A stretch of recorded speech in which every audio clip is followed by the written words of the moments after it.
Zera Shimshon, Parshas Bahar Bechukosai. So actually this year we didn't have a double Parsha, so we started off in Parshas Bahar, and that's where this piece of the Zera Shimshon is found, is in Parshas Bahar. And in Parshas Bahar, we learned about the sabbatical year, which in Hebrew is called the Shemitah year, which is the 7th year of the growing cycle, which we are commanded to let the land lie fallow. And in Parshas Bechukosai, which is this week's Parsha, it teaches us the punishments for not letting the land remain fallow in the 7th year. To which the verse is saying, we'll just read the English, the land will then be appeased for its shabbosos during all the days of its desolation, while you are in the land of your enemies. Then the land will rest and be appeased for its shabbosos. All the days that it lies desolate, it shall have rest, the rest it did not have on your shabbosos when you were living upon it. And then the Zera Shimshon also quotes of verse Mem Gimel, which says, the land being bereft of them will be appeased for its shabbosos during the time of its desolation from them, and their iniquities will be then be appeased, forgiven, since what certainly caused this is that they despise my laws and their souls loathe my statutes. So essentially, the gist of the verses is that if you don't keep the sabbatical year, well, we'll be driven off the land, and the land will end up getting its sabbatical year without us. The land will rest, and just we won't be able to be on the land or come back to that land because we didn't keep the sabbatical year. And the Zera Shimshon asked a very interesting question. Well, that's fine and dandy if the Jews were kicked off the land and then nobody comes in and works the land, right?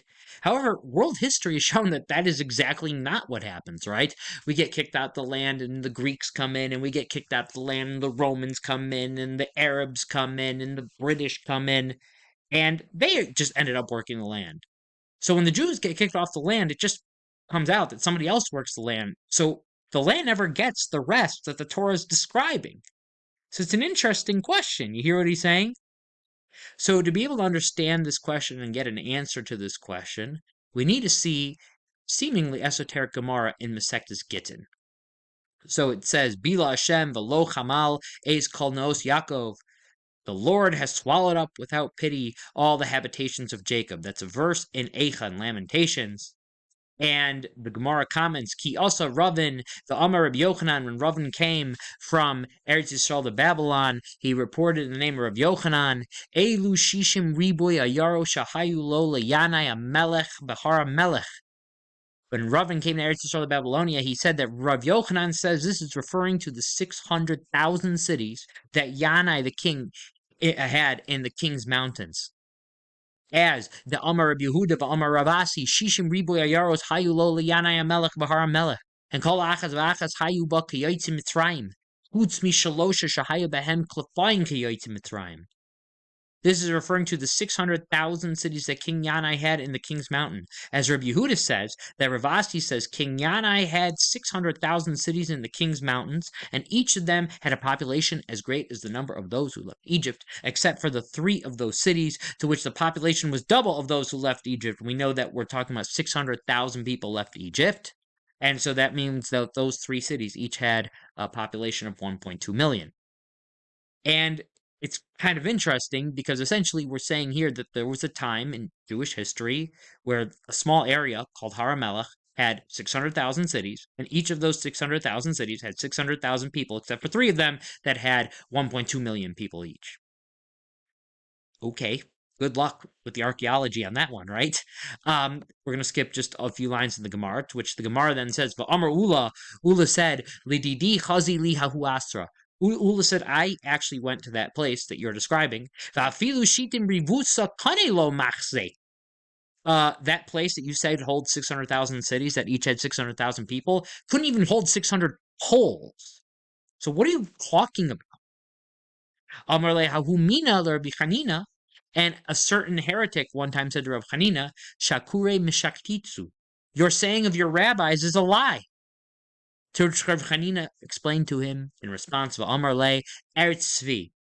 Now, just for like your own clarification, I don't think the verse actually says Eretz Tzvi. I think it says Eretz Hatzvi. Kosova Matzvi ze ein oro maxich es v'sarei af Eretz Yisrael b'zman sheyoshven alea rachava u'b'zman she'ein yoshven alea gamda. So, with regard to Eretz Yisrael, it is written, the land of deer, just as the skin of a deer cannot hold its flesh. For after the animal is skinned, its hide shrinks. So too with regard to Eretz Yisrael. When it is settled, it expands, but when it is not settled, it contracts.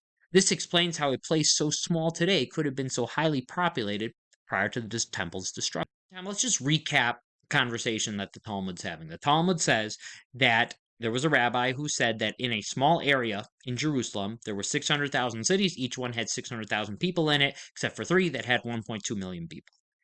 Came along another rabbi and said, well, I was there one time, and I don't even think that area that you call Har HaMelech, that place that you said 600,000 cities were, could hold even 600 sticks.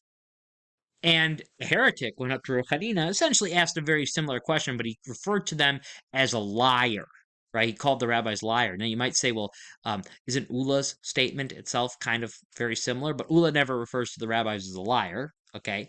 He just says, well, it doesn't hold 600 sticks, while this heretic said that they lie. But besides that fact, Rabbi Yehuda responded to him that Eretz Yisrael is referred to the land of the deer. And the deer is unique among animals, that when the deer is whole, the skin covers all of its flesh. But the second you cut off the skin from the deer, it no longer has the ability to cover all the flesh, while by other animals, it does have that ability. So he wants to say the same is true about Eretz Yisrael. When it is settled, it expands. But when it is not settled, it contracts. So now, what is the extrapolation that we need to make here?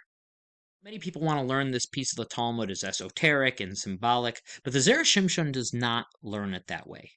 And in my last year that we gave, we said that the Chazal, our rabbis, refer to Eretz Yisrael and benching as Tova or Chava, as an expansive land. Now, last time we said that expansive is spiritually expansive. But today, we're going to take the words literally and say that they literally are, when they refer to Eretz Yisrael as expansive, they mean big, like physically big. But they didn't use the word big. They used the word expansive. Okay? So what were they saying when they say that in benching? So what they're saying is what this Gemara is saying is that when the Jewish people live in the land of Israel and they do the will of God, because even the word tzvi like means beauty, or it can mean like something that's chamuda, like something like that, right? Okay, when we act like the Eretz Tzvi, when we act like the land of the deer, meaning in a beautiful way, running to do mitzvahs, the land is expansive like the skin of the deer, meaning that when you look at it on a map, it does not look that big, and it will never look that big. But you never run out of room in Israel, meaning the land just keeps expanding. It's like a complete miracle. It says in the Mishnah in Pirkei Avos, I believe, that when people would bow down in the temple sanctuary, it defied the rules of physics. There was always room for every single person who bowed down, that even though mathematically it should be that if you were staring above and you calculated the area and you looked at how many people there were and how much room they would take up, it should be that when they all bowed down, they would all land on each other. But for some reason, the second they bound down, the ground would like expand, and there would always be room. Because Israel is a literally expansive place. It's a place of miracles. So we're saying that when the Jewish people live on their land, the land expands. The Israel that you see today, that we see today, is only a fraction of what it really is. There's actually more that is hidden away and will be revealed when we do good deeds. This says the Zera Shimshon is the pshat. This is the explanation of the verses that we saw in Leviticus. That when it says that the land will have a rest, meaning I believe this was in verse like 34 or something like that, it says, then the land will then be appeased for the Shabbosos all the days of its desolation while you are in the land of your enemies. Then the land will rest and be appeased for Shabbos. All the days that it lies desolate, it shall have its rest. The rest it did not have on your Shabbosos when you're living upon it. Because here's what happens. So Israel should be like this flat piece of paper, right? When the Jewish people behave well and live on the land, it's like this flat piece of paper. But when we don't keep Shemitah, Hashem kicks us off the land, and the land goes like this. Okay? It becomes like this folded up piece of paper, and all we have is like living on the tippy top of it. Okay? So the land is literally disappears. Like there is no greater rest than that. So meaning the non-Jews who stay and inherit this land, they're only working like on this little tippy top of the land, something that's like maybe 1/600th of all the land that really exists in Israel. That's all they're working on. And even in that 1/600th, very little fruits come out. Take a look at what the land of Israel looked like before the Jewish people were even there. But when the Jewish people are in their land and they're behaving well, it has to be that there's both. The land goes from like this to like this. It just expands on its own. We don't have to do anything. The land of Israel expands, and you won't see it on a map. Okay? You'll just be there and you'll just realize, wow, I should have only had 100 feet of space to build my house, but apparently I have 1,000 feet of space. And then when you would look up in the air, you would only see 100 feet of space. It's like a complete miracle. So that's the meaning. The meaning is the land will literally disappear and it will have a full blown rest because it won't be there anymore if we don't keep the Shemitah. So therefore, the non Jews don't get to work that land when we're kicked off, and the land has a true full rest. What a beautiful, amazing shot from the Zera Shimshon.